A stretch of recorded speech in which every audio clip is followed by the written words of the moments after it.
Good evening everyone! Ito na naman si Lola Emma na nagtatanim sa oras na ng pagtulog nyo o gabi na. Kasi alam nyo, sabi ko nga kagabi na mas madalas na nandito ako sa gentry paggabi. Ngayon naman magtatanim tayo ng gulay dito sa container na malaki. Dahil usong-uso na naman ang Ecolay. At para mas safe, itanim na lang natin yung gulay dito sa malaking container. Maganda rin siyang tignan. Hindi lang siya pwedeng ulamin o hindi lang siya pwedeng lutuin, kundi maganda rin kung tingnan, lalo na kung maliit yung ating pagtatamnan o maliit yung ating garden. Kaya, may kumagat sa tainga ko, sorry. Kaya ito, samahan ninyo ako at magtanim tayo ng kalamansi, kangkong, at kamote dito sa paso na ito. Pero, sorry, kung bago pa kayo sa aking channel, sana huwag kalimutan mag-like and subscribe. Ayun. At, ito, umpisan na natin. Dahil malaking paso ito, at malalaki din siyempre ang butas, ang ilalagay natin sa base, para maharangan yung malalaking butas, uling. Uling o charcoal. Ayan, sa mga hindi nakakaalam na pwede pala yung uling sa mga halaman. Ganito lang gagawin natin. Takpan natin yung butas ng paso ng uling. Okay. Para hindi maubos yung ating potting mix o yung media na ilalagay dito. Tapos isunod na natin yung ating regular na potting mix.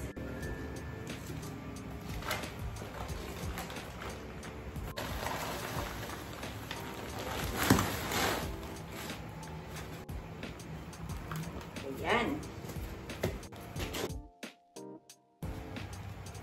Masyado pang malalim kaya dagdagan pa natin.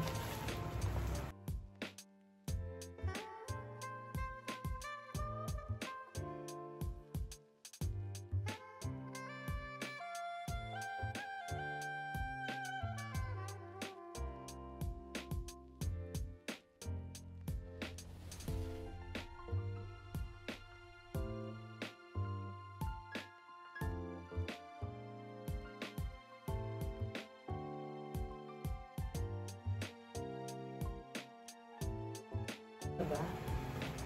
Apo, diretso ba? Medyo nakasunod. Yung puno niya ang hindi diretso. Okay. Magtagpig na tayo ng potting dito.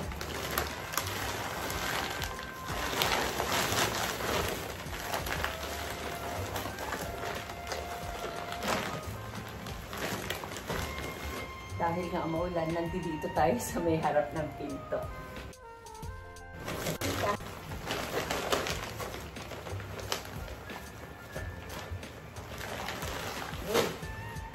Pero maglagay tayo ng allowance na para hindi umawas yung tubig. O para hindi umawas pati yung potting mix pag umulan o kaya naman kung tayo magbibig. Tapos, taniman na natin. Ayan. Tingnan ninyo ito. Chinese kangkong ito na binili ko. Pero, hindi ko ito ginulay dahil natakot ako doon sa Ecolay na bakterya na nanggagaling ngayon sa mga leafy vegetable. Lalo na sa kangkong, sa kamote, sila yung mga medyo nakakatakot na bilhin para natin ulamin agad. Kaya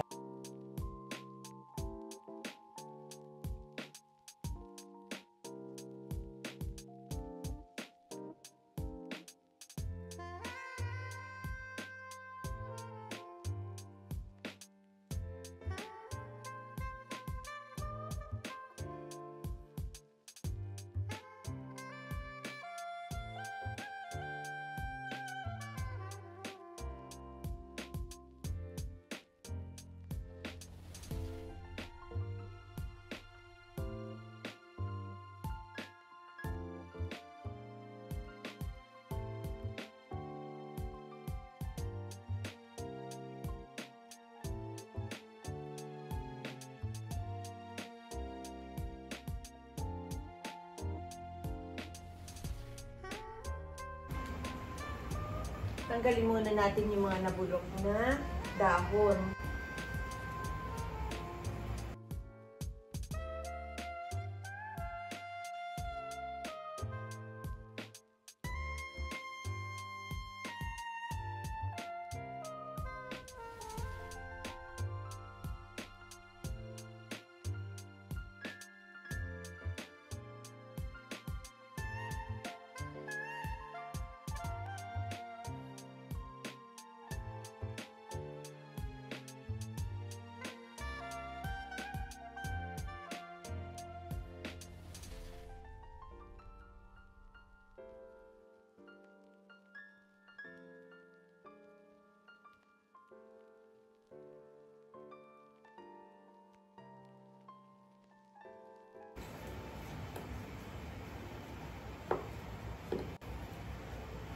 I-elevate pa natin itong container na ito.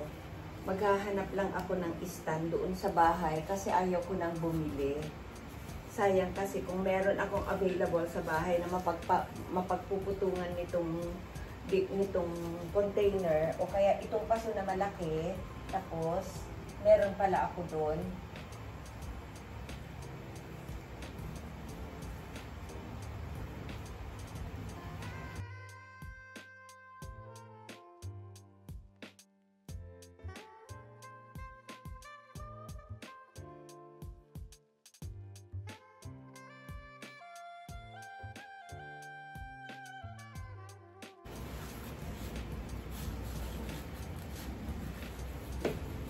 Ayan, siksikin natin yung puno kasi pag uuga-uga, hindi yan mabubuhay.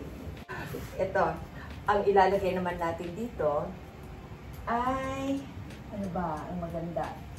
Lagyan natin ng oregano na variegated at saka lagyan natin ng variety ng mayanas. Okay, kaya sandali lang, kukuha lang ako. Apo palagay yung hood ko.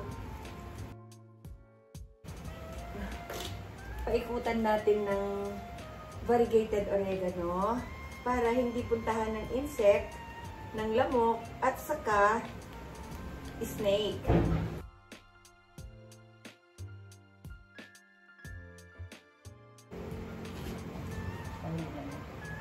Ilagay na natin itong mga mayanas.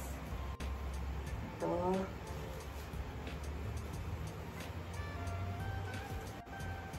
Itong mayanas natin for varieties. Ilagay natin dito para mas maganda kung tignan. Kahit na gulay, lalagyan din natin ng ornamental para maganda. Ganon din yung mga vegetable garden natin. Pag nilagyan natin ng ornamental plant, napakaganda rin.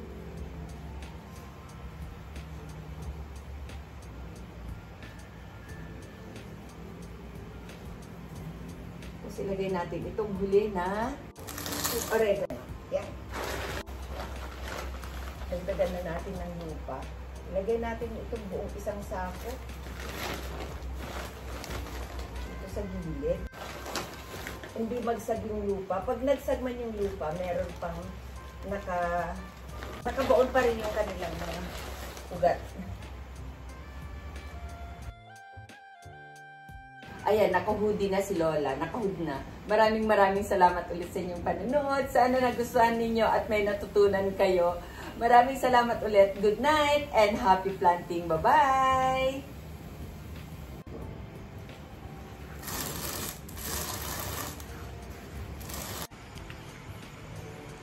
Ito na yung ating finished product. Ang kalamansi na may bunga at maraming bulaklak. Ang ating sweet potato green, ang ating mayanas, ang ating violet na sweet potato, ang ating variegated oregano, at syempre, ang ating Chinese kangkong. Ayan. Maraming salamat ulit sa inyong panonood. Sana nagustuhan ninyo at may natutunan kayo. Maraming salamat ulit. At mag-ingat tayo palagi, lalo na dito sa Pilipinas dahil ngayon ay tagbagyo. God bless us all.